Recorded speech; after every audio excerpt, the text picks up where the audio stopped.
my name is Susan, this is Light at the Center, and today I will dive more into 2024 and what we can expect. Because I think when we talk about changes and how the world is changing, I don't think we're really diving deep enough. I'm well aware of everyone, of course, discussing about moving up to a higher dimension. And I guess I was going to say for normal people, this may seem very abstract.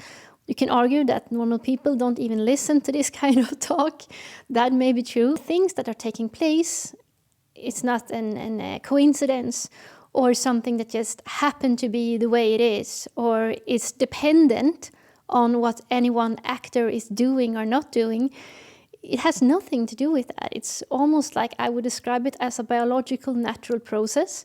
You all heard about these cycles and things that just move. Like, none of us can do anything about that. So in order to understand what a process is and what you can expect, you really need to understand what the purpose with it is and what the effect of it is. And that is what I'm trying to describe here.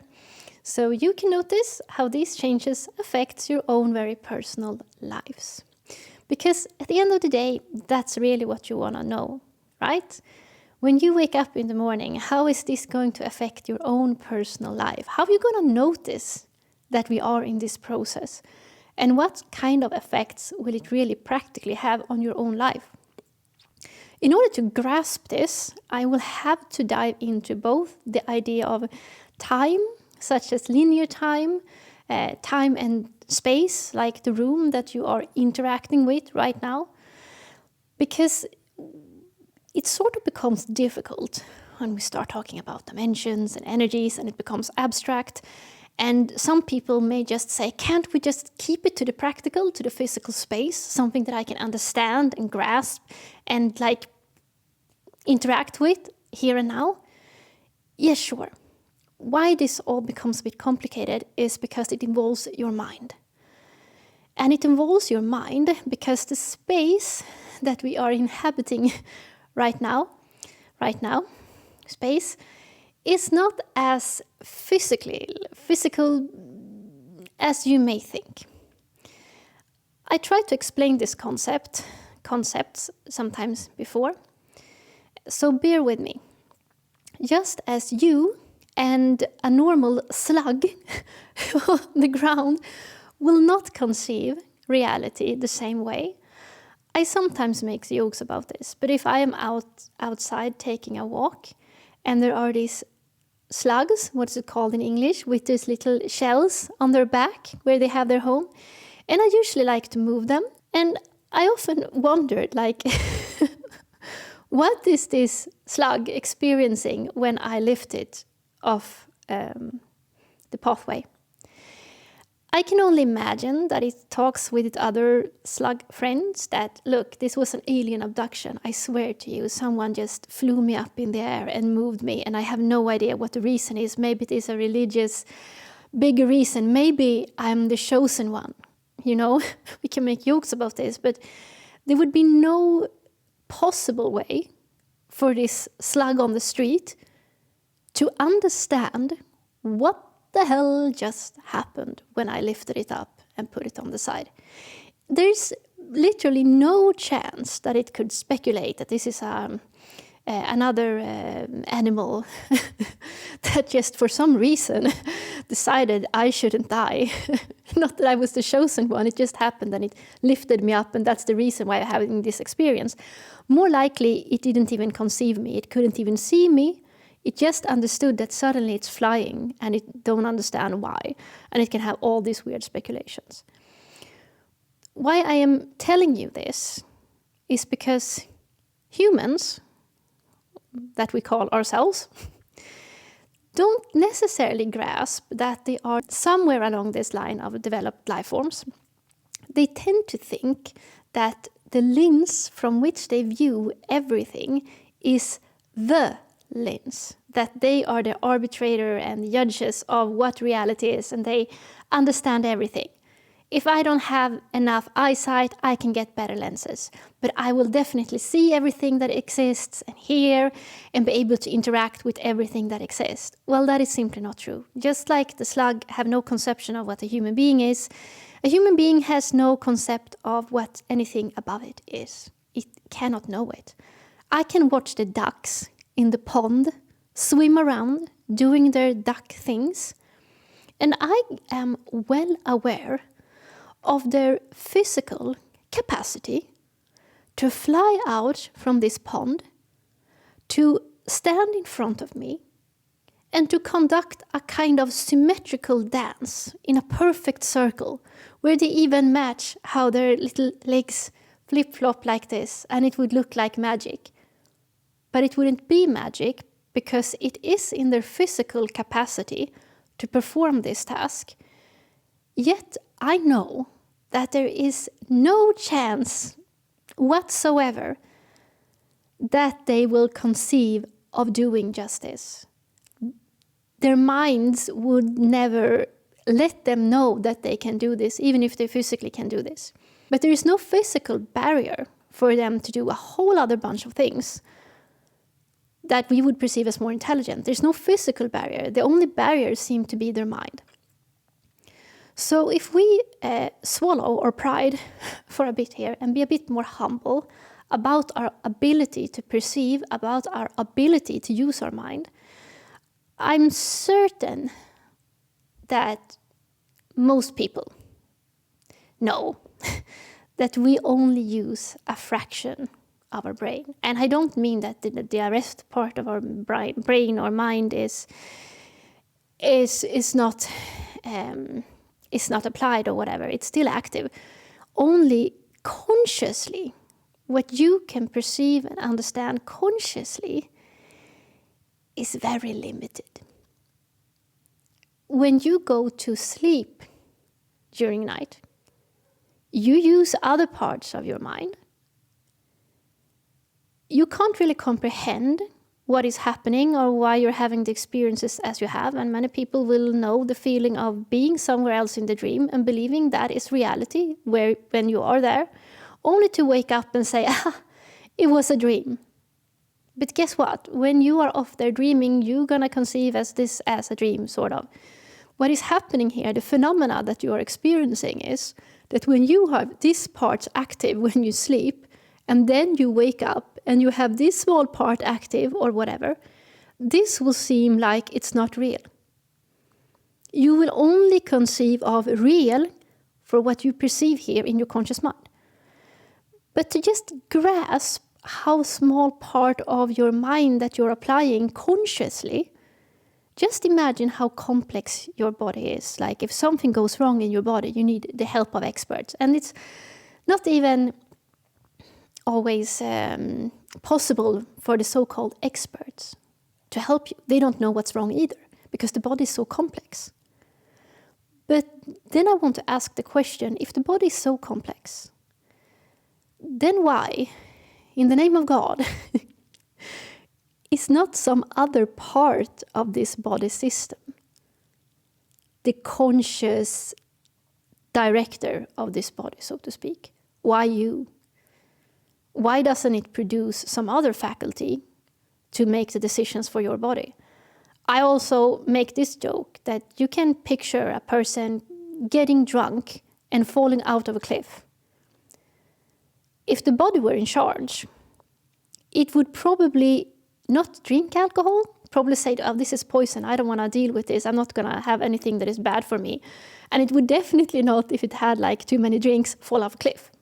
It would self-protect. It would protect itself. It would act in harmony with itself. It would probably be a really good person, kind towards others, in cooperation towards others, in peace towards others, because it would know the importance of peace and harmony for its own system. But we can't access this system because we're only in a part of our consciousness. So the point of this introduction is just to put ourselves in the right place for what I am about to describe now. Because this so-called reality, or the reality that you can perceive, is now falling apart. So when some people ask, what's the point of discussing dates and processes and the end of times and cycles and a new world? Do you mean that this place will blow up? No. Because this place is, whatever you call this place, is only the place of reality that you can perceive. What happens is, it's not that this place is destroyed, but your perception changes. This is about your mind. And this is something I really, really feel that people are not grasping, but you need to grasp this in order for any of this to make sense, really. It is not that what you are observing right now is the real reality. And how can you know this if you don't believe me now, after all these explanations, if you still don't believe me? When you look out in space, it's just that. It's like black. It's space. It's nothingness. You can't interact with any other life forms. And believe me, there are life forms out there. But you can't perceive them. Because you're just like the slug on the ground. You can't be in reality right now.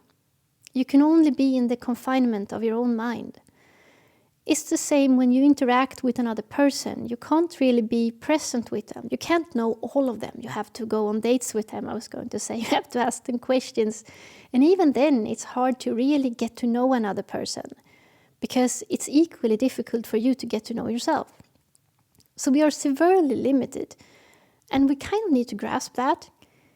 Like, if you would get closer to your friend, would you see their complex system, their harmonic system, all their intelligence and wisdom?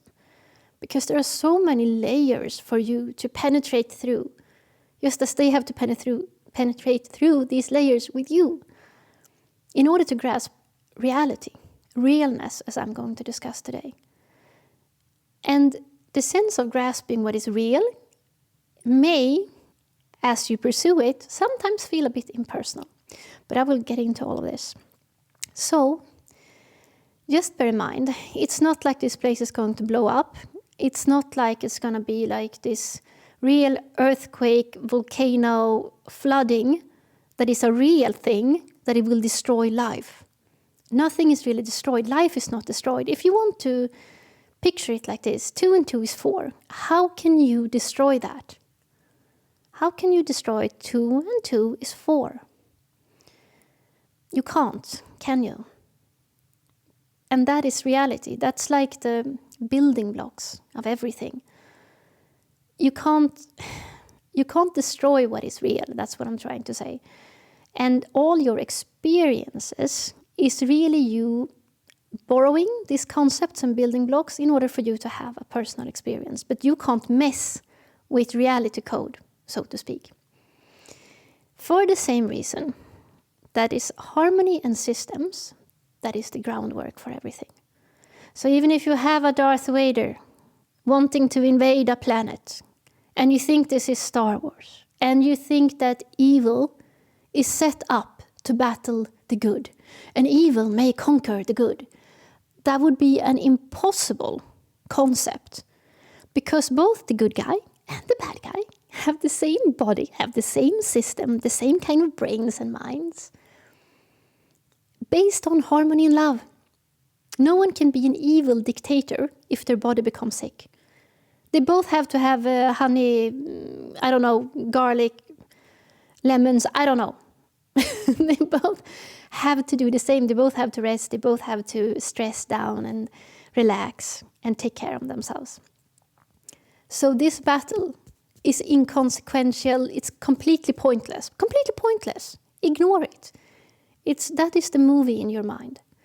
But it's not real. That is not what reality is about. That is not what life is about. It's not a freaking battle between good and evil, because they both have the same ground that they have to cope with. You can quote Jesus on that. Punish that side, punish that side. No, you are all freaking wrong. Because that's just ego. Ego is like a cultish, destructive sect cult kind of thing that only sees black and white, good and evil. That's the bad guy, I'm the good guy, projection, projection, projection. There's no projection.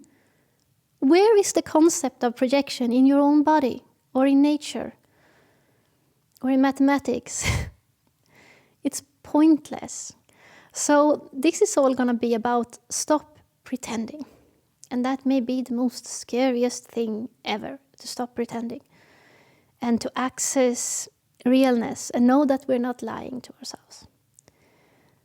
So this process, and what it really means for you, is that you will no longer be confined in only this small part of your conscious mind.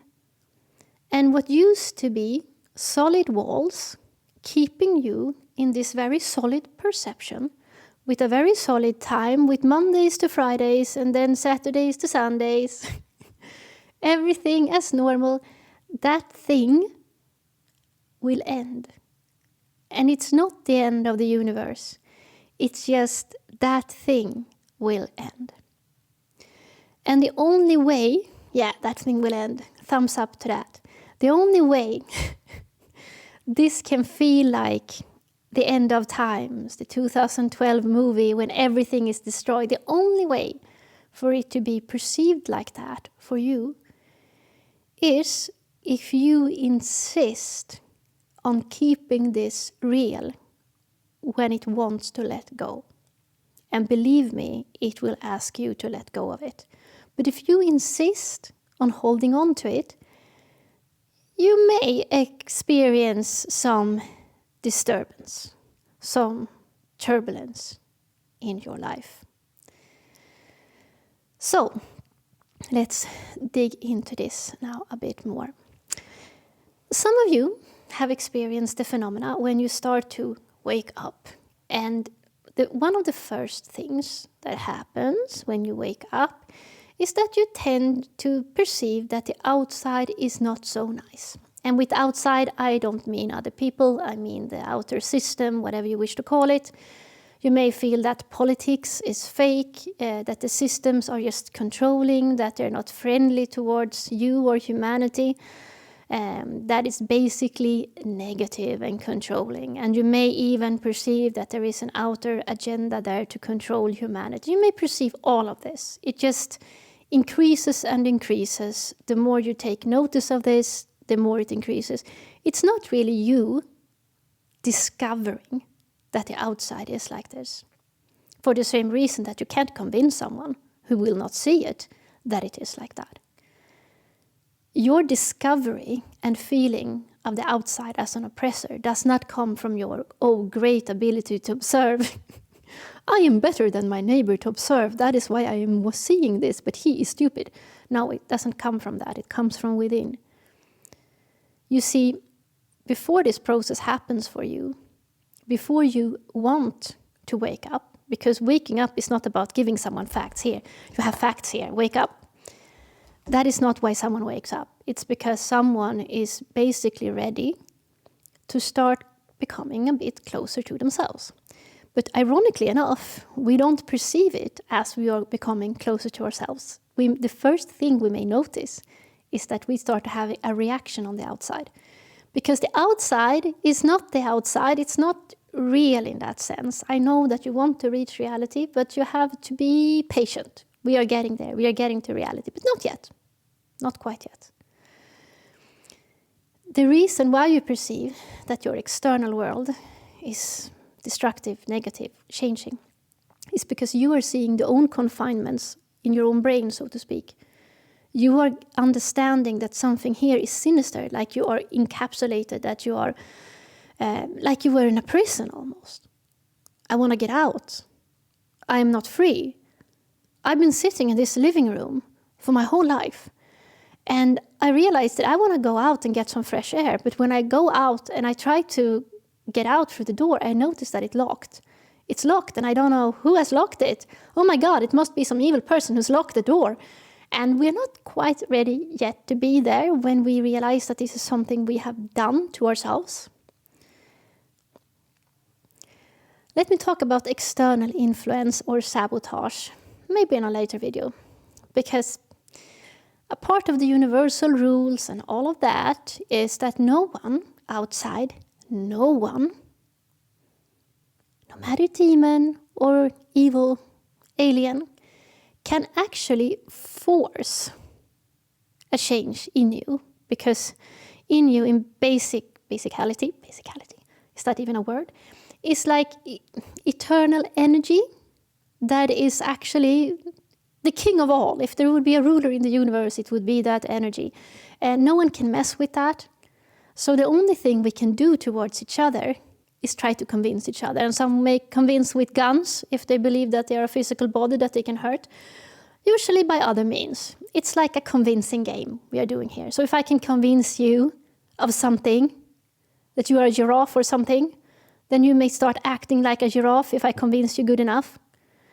And then you may start to hate yourself because you walked around 20 years believing you are a giraffe.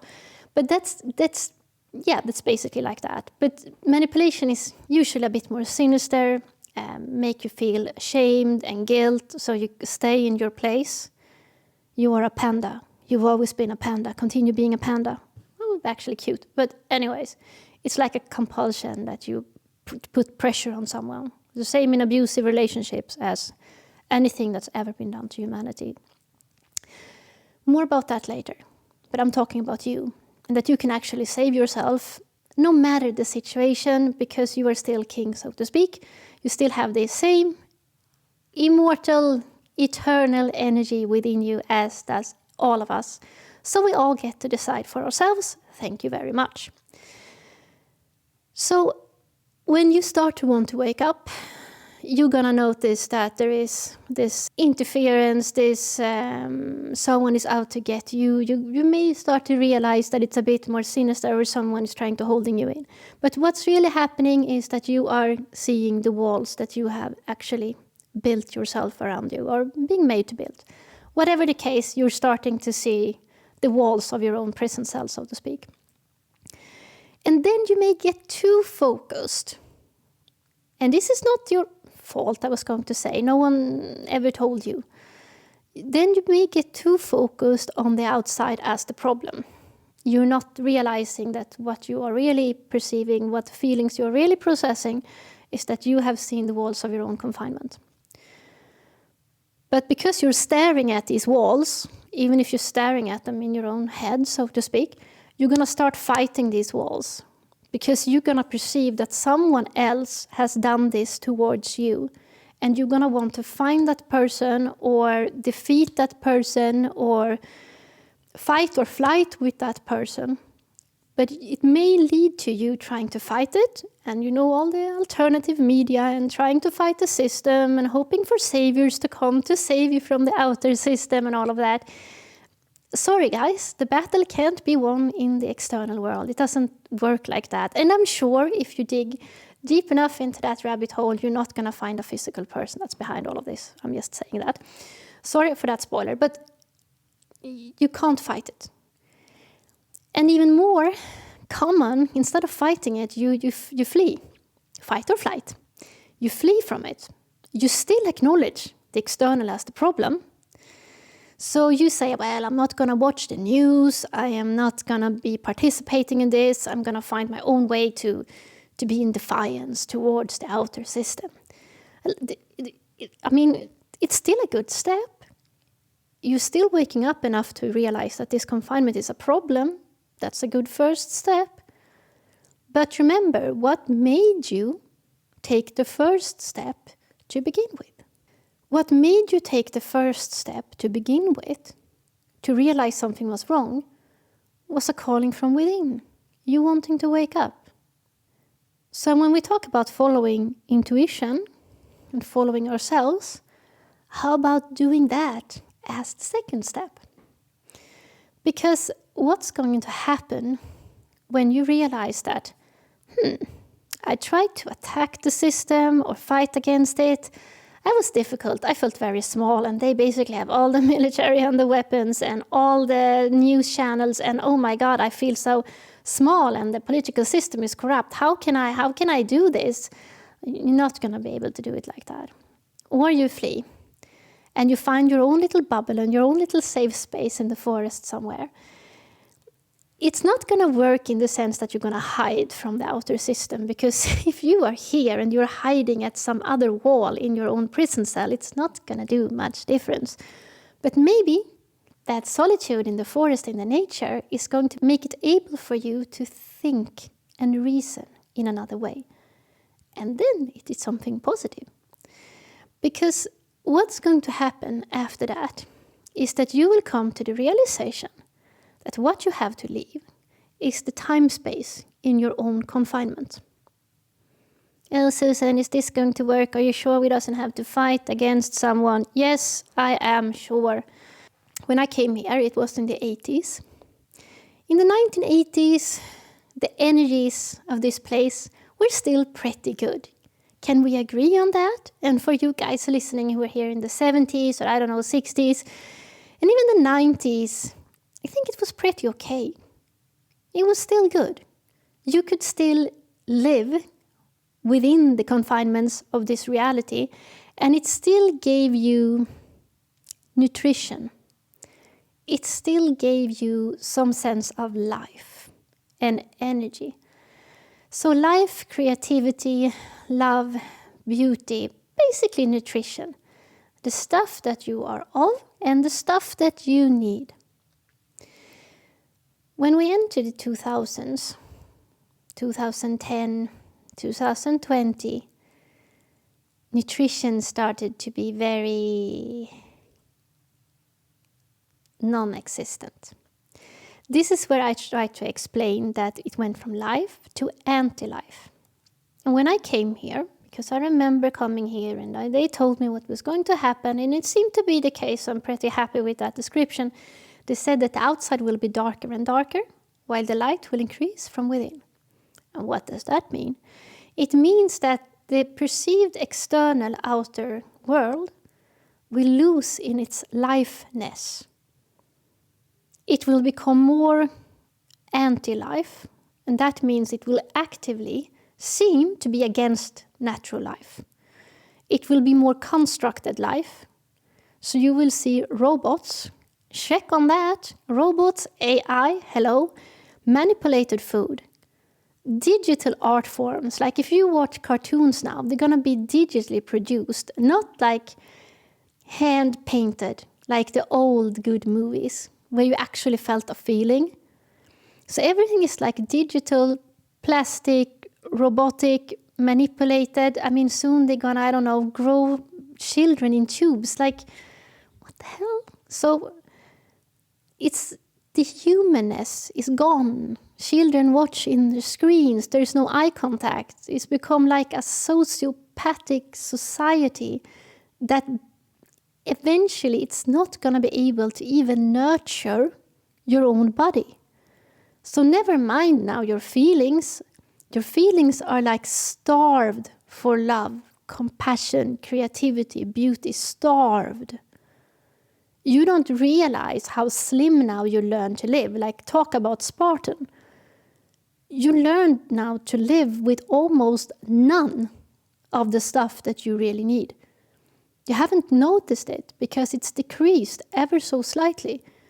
So people can get super anxiety, depression, feel so bad that it aches in your body because you're being starved. The outside right now, the outside timeline, time concept, is like Titanic now. You should all basically get the hell out of there. And in order to leave that confinement, it's not enough to just turn off the TV and not watch the news anymore. You actually have to leave the whole thing because there is no life, there's no nutrition for you there anymore. Nutrition from now on needs to come from within. And it's not going to be like that forever. You're starting to build another time, room, world for yourself. You're no longer going to be in a small confinement. You're going to be in a completely larger confinement. So when people talk about, is it going to be two different worlds? Yeah, you can say something like that. Because once you definitely leave a certain time, room concept, it's almost like the slug and the human being. It's going to be like you are in another place, basically. But don't think too far ahead. You need to do these steps one at a time. So you can't sit down now and be passive and just wait for it to happen. even if it is a process that probably will push everyone who decided to wake up. So natural things will take place in your life that actually promote this change, like synchronicity, like your interaction with friends now are much more vivid and makes much greater impact in your life than ever before. Because everyone now is also activating their inner abilities.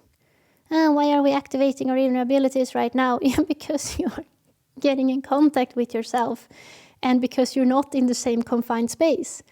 Before you couldn't do anything. It was like in a small little cell. There were no magic there. It was extremely boring without any capacity of fantasy. Like, I want to go down to the Harry Potter world. Yeah, welcome now to the Harry Potter world. It's here. Now, when it becomes a bit more like this, it's expanding, you're going to be able to do things that you previously couldn't do.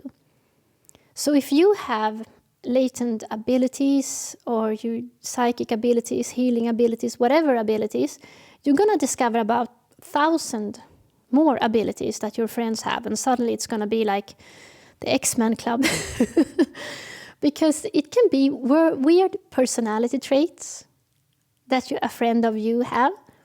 And suddenly it's going to be more than just a personality trait. It's going to be like a freaking ability, like almost like magic. And it's going to have like a real impact on people around them. So I am really encouraging you to experiment with this, because if you haven't started experimenting with this, you're going to be quite surprised of what you are capable of doing. I'm not saying this lightly. It's quite astonishing difference now between how it used to be. Before it was pretty difficult to do anything of real impact.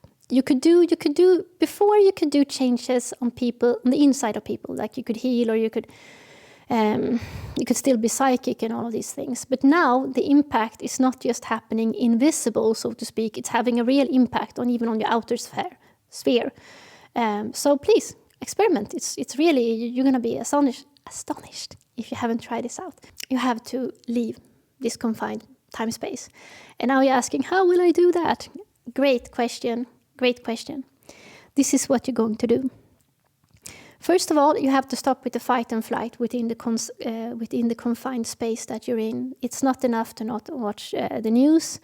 You actually have to leave your old way of functioning. I think I've talked about this in the previous video about leaving emotional concepts and all of this, that there are like haunted houses that you get trapped in the past, and you have to leave the past. You have to stop existing in the past.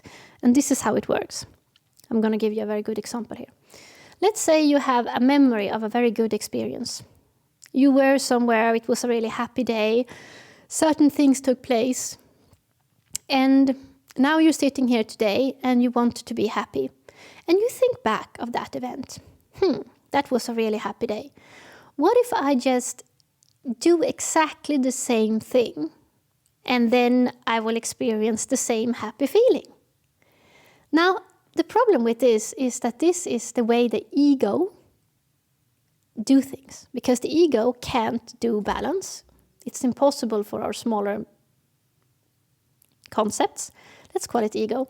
It's impossible for the ego to be in balance. It must do extremes. It must be in competition. It must be above or below, but it can't do balance. It can't do it. It hates it. And it can't live in the now. So it hates the now.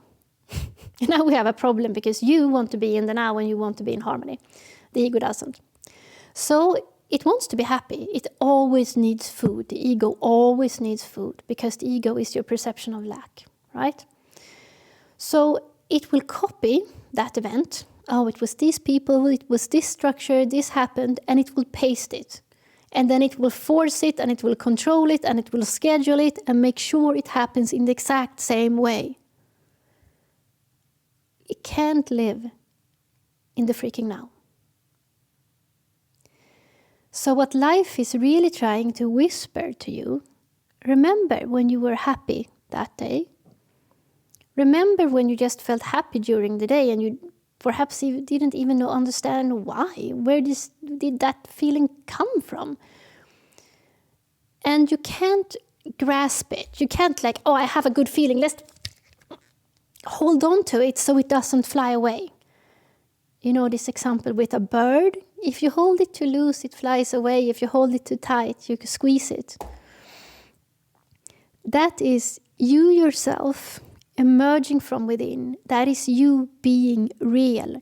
You are accessing the now. You are out of the prison cell. The control system, if you want to call it so, pay attention to what the control system does to you.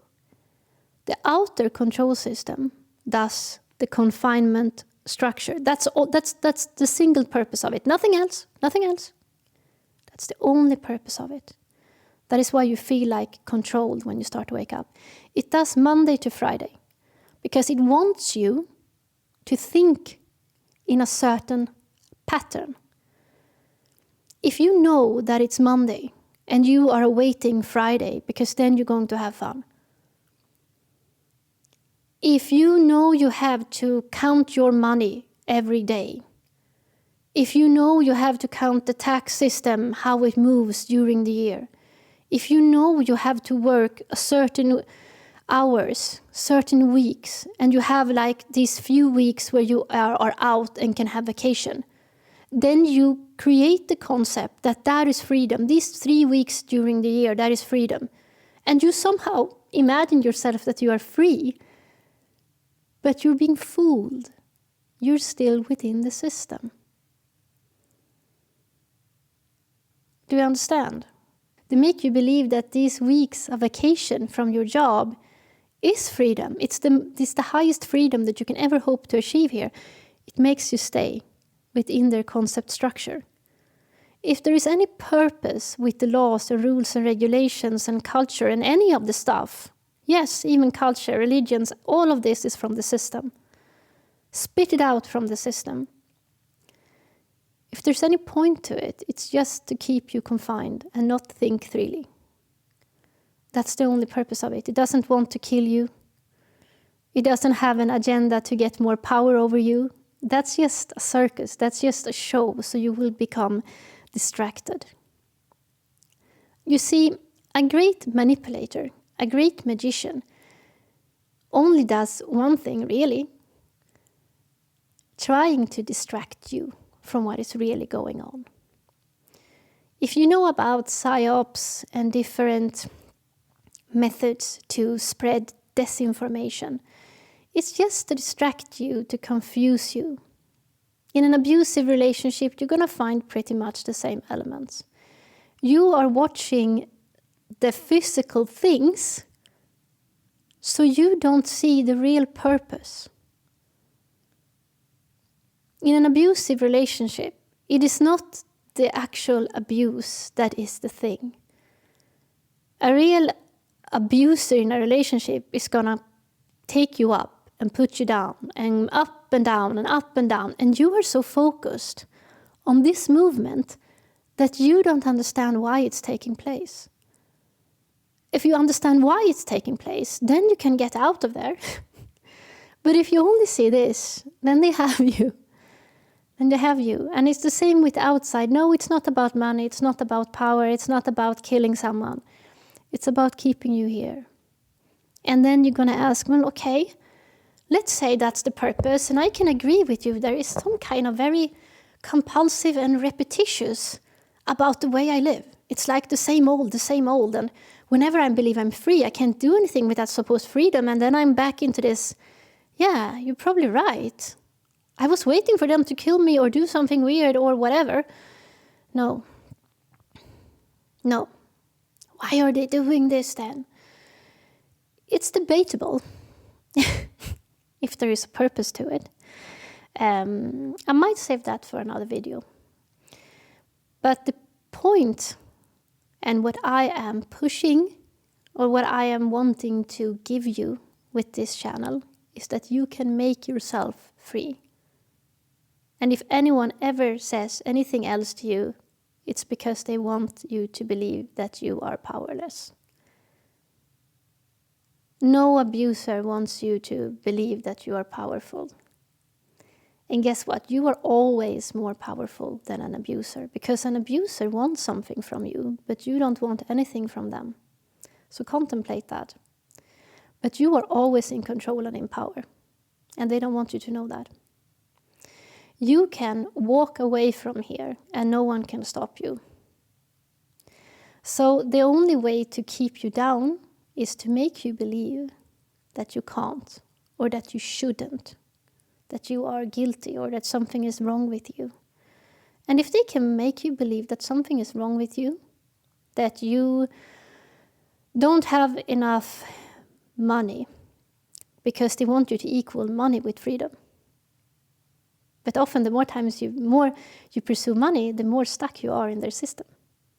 The more complex it becomes for you. And they want you to believe that you have to be intelligent in order to be free. And you are not an expert, and you can't be an expert in all these subjects, so therefore you can't be free. They are lying to you. Getting out of here has nothing to do with money. They are keeping you in a trap. You have little money or you have much money. No, that's just their dichotomy in this confinement. They want to fool you. Because if they can make you believe that you have little money and that you are trapped, they win. If they can fool you to believe that if you have a lot of money, you are free, they win. If they can fool you that they have knowledge that you don't have, and they have the experts, and they have the secret societies, and if you don't have that knowledge, you can't get out of here, they lie to you. The only thing that any being ever wanted or needed is will. Willpower, will. If I decide to love you, it doesn't require expert subject comprehension in whatever. It does require morals. It does require that you are true to yourself.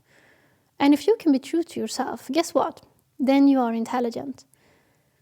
And if you are not true to yourself, then you're not intelligent, because all knowledge then will be distorted. Knowledge is really about perception. Your eyes, your true eyes, has the possibility to understand everything. The only reason why we don't understand is because we distort. First, by not being genuine with ourselves, and then to be scared, so we do projections instead of receiving true information from without. We are already projection prejudice when we watch. If you ever heard this, that the best friend is someone who can listen to someone else, the ability to listen is the same ability to walk outside and to see, to listen, not to project, not to judge, because you're trying to defend yourself in some weird way, but to actually perceive and listen. Without any defense, just without any attack. Like Da Vinci would have said that. Observe, just observe and you will learn. Yeah. So the outside is lying to you about your capacity. And you have probably been denying your own capacity to yourself far too long. And it's so easy to doubt. It's so easy to get these mind trolls coming at you, compelling you to obey. You have to obey because you're nothing. So it's so important for them to make you believe that you are nothing. Or to make you a narcissistic, selfish psychopath to believe that you are better than everyone else, and it's some kind of weird, destructive, toxic expression of something that is not you. Of something that is not a good friend. So, when we leave these old concepts, I'm sure by now that you're starting to realize the implications of leaving the old concepts. It's more than just turning off the TV. When you leave the old concept, some responsibility comes to you as well. There will be no defiance on the outside because there are no humans running the outer system. So who are you defying? Some invisible beings? Perhaps. Don't let that bother you, because all of this was a chimera, was fake, either way. Because you believe that the rules that you are breaking is that, will I be honest with the tax system or the rules and regulations or the expectations of retirement savings and God knows what you're expected to participate in? It's not about that. It's just fake for you to hold yourself and continue to be in your little concept prison cell. So who are you defying? No one. So never mind. Never mind. Gradually, when you start to wake up, it's like this grip, this compulsive grip on what you're supposed to do is slowly loosening. And then you will not feel that it is that tax system building that you are defiant against, or that politician, or that rule, or the police. You will not even think like that. It's almost like there will be like, I don't know, ghost concepts drifting away like they never existed. They weren't that physical to start with. And they were just normal people like you and me going to work in these buildings, having no idea why you participate in the kind of work assignments that you're supposed to do. It will slowly drift away. Don't think too much about that right now. You might be tempted to think, okay, if I'm changing, how am I going to deal with outer world? Don't think too much about that now. It will kind of sort itself out. What you should be paying attention to is your own emotions and your own thoughts. So the thoughts holds your emotions, and you have to stop or starting to decrease projections so reality can seep through. And by that I mean the relationships in your life. Now, to start with, the concepts of how you have held your personal romantic relationships, how all of your relationships, basically, relationships to your work colleagues, or your friends, or your family, or your children, your parents. All of this are based, if you think about it, in how the outer system wanted you to perceive relationship towards other human beings. Why? To keep you in this. Think about it. Most of your time is spent working. And while at work, you're supposed to have a professional relationship. Yeah, celebration to that. Oh my God, professional relationship to your colleagues. That is very effective for you not to talk realness with each other and to keep yourself in a certain structure. It teaches you to keep yourself in a certain structure. They made this deliberately with how you use names, last names, surnames, that's the English word, and titles, and hierarchies. And even clothes. Clothes that differentiates and make you stay in a small little structure, so you never figure it out, so you never get out. And then they have taken the rest of the parts of you that needs to be expressed in romantic relationships, or even in the confinements of a family structure. They made it very effectively so, but what's going to happen now is that all these differentiations is kind of going to crumble. And I'm asking you to not do the Titanic. Please don't do the Titanic. You don't have to stay on that ship. Never enter that ship to start with. Because then it's going to be messy. Let them fall. Let them fall. It's not like you are nothing bad is going to happen with you if you let them fall. People may panicking, but please explain to me why people are panicking if we allow these walls to fall. I mean, for crying out loud, our whole lives we've been begged to be seen and loved. So why would we protest if these walls suddenly crumble? That would be celebration. every single client I talk to who have problems stems from the same problem. They were not seen and loved when they grew up. And then we grow up and we do everything to be professional, to keep our space, to not let other people in, to only allow true intimacy with one other person in the so-called personal relationship that is so fraught now with problems that I don't think it's that intimate at all.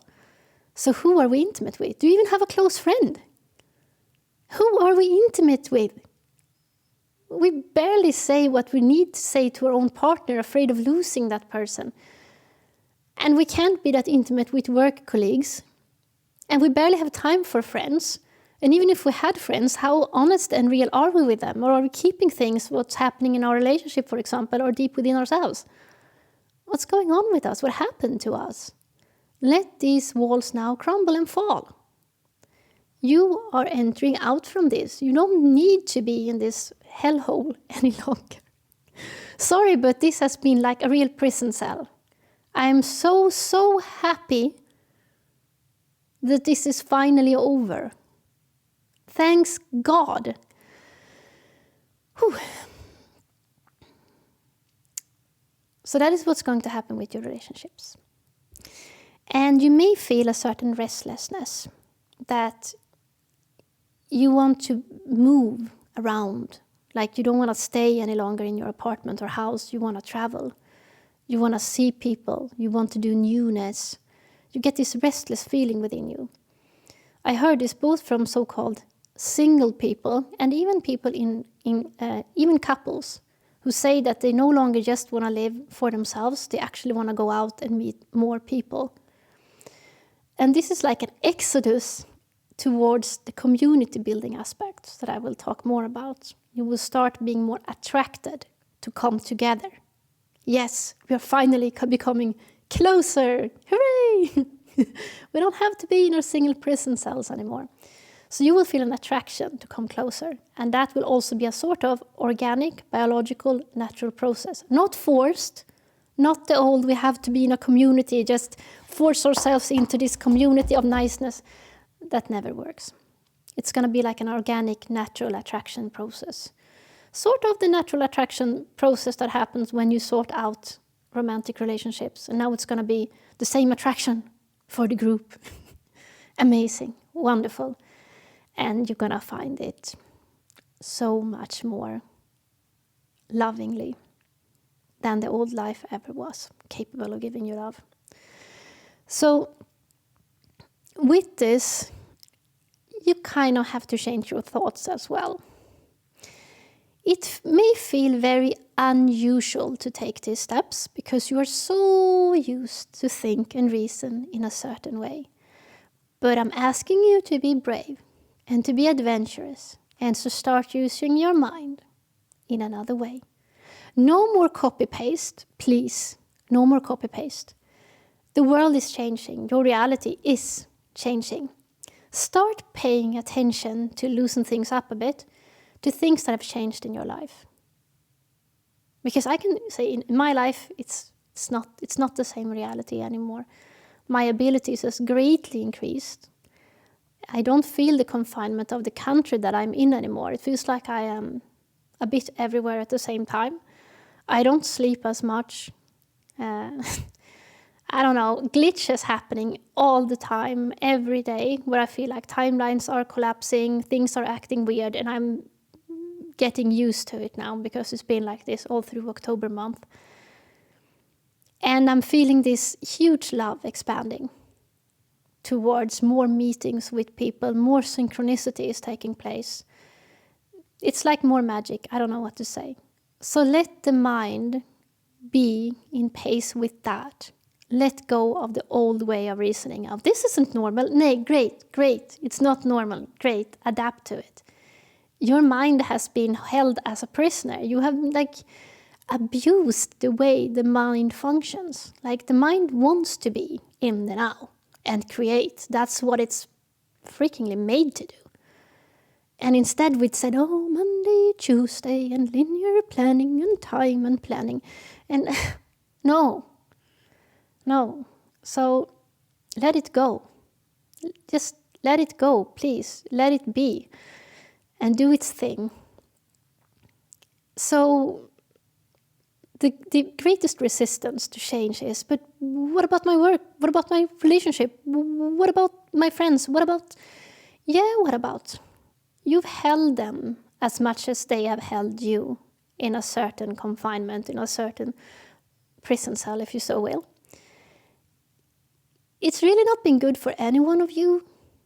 I guess it served its purpose, but it's not your purpose anymore. I don't know what to say.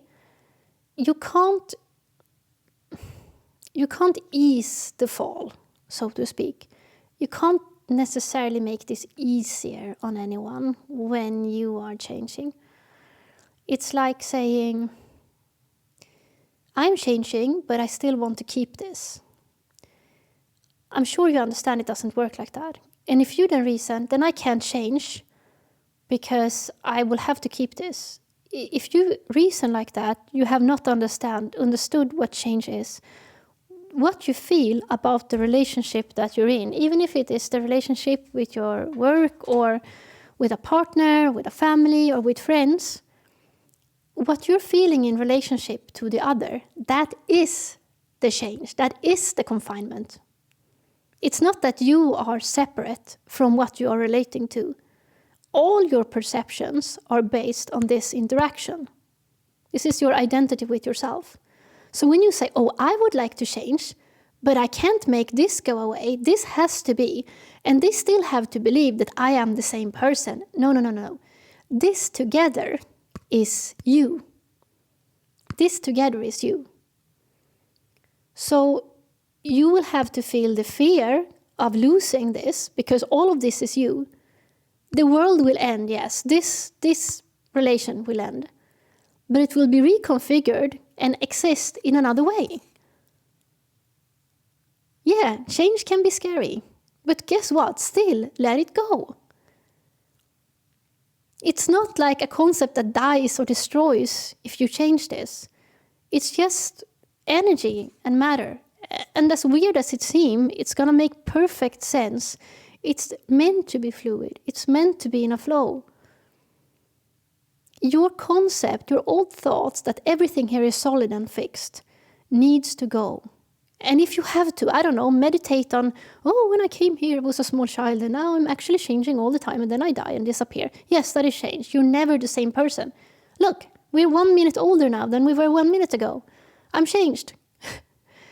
But who cares? You're not supposed to think and reason like that anymore. Or maybe difficult, but I'm inviting you to let go of it, because it's going to happen anyway, and it's really Titanic.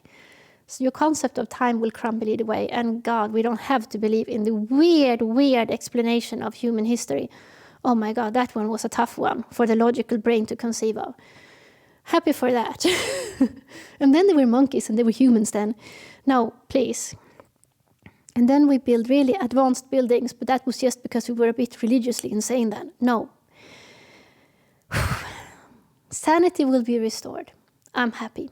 I'm very happy about that. And the abilities comes back, and we get to see each other again. We don't have to confine to stupid things anymore. Happy.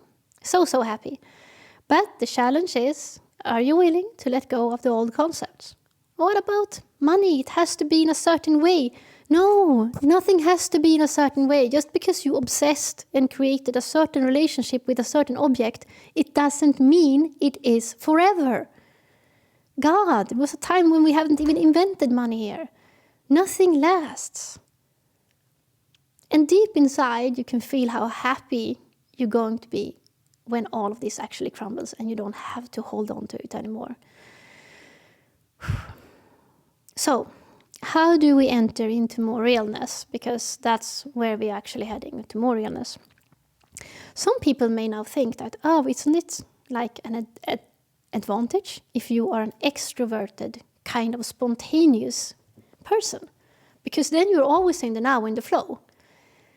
No, it's not that easy, because the really extroverted, spontaneous types, as you are referring to, sometimes they tend to be a bit actually autopilot on them as well, because they can seem very shallow. They don't dare to go inside. So they're actually distracted all the time. So the system thinks, great, these people were easy to distract. They are distracting themselves. They also have a challenge of going deeper. And then we have the other opposite, the really introverted, scheduled planning type. That is very maybe old-fashioned, doesn't like new things, do things the way they always done them. And of course, they need to stop hiding away. They have to show up more vulnerable and then spontaneous and get out of their shell. Now, don't be fooled. Because some people think, I'm going to be cool, I'm going to let go, I'm going to go crazy, I'm going to be spontaneous. And this poor introverted person may be dragged out by a very extroverted person who just say, go for it, jump, do the bungee jump thing, jump into cold water, and then you're free. No. You can't open up here by someone pushing you from the outside. And the same goes with the very extroverted type. If an introverted, well-meaning person says, I know what is right for you, just open up to this and follow me in this. No. Being vulnerable is about standing up for yourself, no matter what anyone else thinks. The only way for you to do this and make it happen is actually for you not to be affected by anyone. Your best friend should stand there, I was going to say far away, but on the sideline, just smiling and nodding like, yeah, do it, but not influencing. Smiling and nodding, not pushing. Nothing that pushes you is the right way to go. No musts and shoulds are the right way to go. And you know this. Every time you run out to ask someone for advice, it's not because you are lost, is it? It's because you don't want to be vulnerable. Being vulnerable doesn't require money or skills or intelligence, doesn't require anything. But if you are vulnerable, you're gonna know the next step ahead for you. So when you go outside for help, for advice, you're really hoping for someone to give you a sort of like an input, like an excuse or being allowed to take a certain step, and you can always say that I did this because that other person said. And you actually want to stop complicating things. You're still then in your head in this confined space. And if you want realness to happen, you have to stop copy-paste. I am this person and I am going to need this expert to tell me this. And you have to stop copy-paste. Being vulnerable, being real, is a door that you have to open from within. And when you open that from within, it's like you see, it's like you know. You have it here. The outside fooled you to be like a dog that has to stare on this, this bell that calls them out to have food or whatever. It taught you to obey me, like a freaking, I don't even know what to call it. Now we shut down the obey me voice, we throw it away, we burn it up, it doesn't exist, it never existed. Make it a tiny ant that can yell whatever it wants there on the floor. No. You don't have to obey anyone. By sovereign universal law, you are your own person. And actually, I or no one else in the whole universe has any right to tell you what to do. We have zero right to tell you anything. I can say that I am the expert and I know more than you, but that is actually like bullshit. We can say this, we can inspire each other. Someone may go up on the stage to sing a song, and that may be better that the person sing a song than someone plays a dictator that tells everyone what to do. We can wear different hats and pretend whatever. It really doesn't matter. You are sovereign. You decide over every response that you have. I have no right to tell you what to do. No one has any right to tell you what to do. No one. And every time that you glance at me or smile at me or say a kind word, I am so appreciative that you think about me. I am so happy that you are in my life. I am appreciating of the kindness that we are experiencing in that moment. That's all. That's all. That's why we can be grateful for each other whenever we remember that we are here, that we see each other, that we're here together. Most of the times when we walk past each other on the streets, we don't see each other. We barely even share a glance, barely even acknowledge each other. We're not there for each other, and all of us, we walk around there alone, and we are waiting for the day when we will actually see each other. Because what exists between us? A government? A country? What? What exists between us? So we're waiting for that moment when we see each other, when we can be together. And until that day, I will appreciate every person that I share a glance with, a word with. That true, really intimate meeting, really. Because sometimes we meet someone and we talk, but the very talk and words is actually creating distance. And sometimes when we just look each other in the eyes without even saying something, a stranger, it can be a more intimate meeting than, I don't know, chatting for hours. So I'll end it with that. I am so happy we are waking up. I'm so happy we are where we are right now. And I'm happy to be here. Because now is where the magic happens. Now is where the fun stuff begins, actually. So, more again soon. Please let me know your thoughts and feelings in the comments. And please let me know what more specific things you would like to hear more about. Believe me, I can talk about most things if they have relevance to where we are now and what we actually need to do, because I really want to help out. So, bye for now.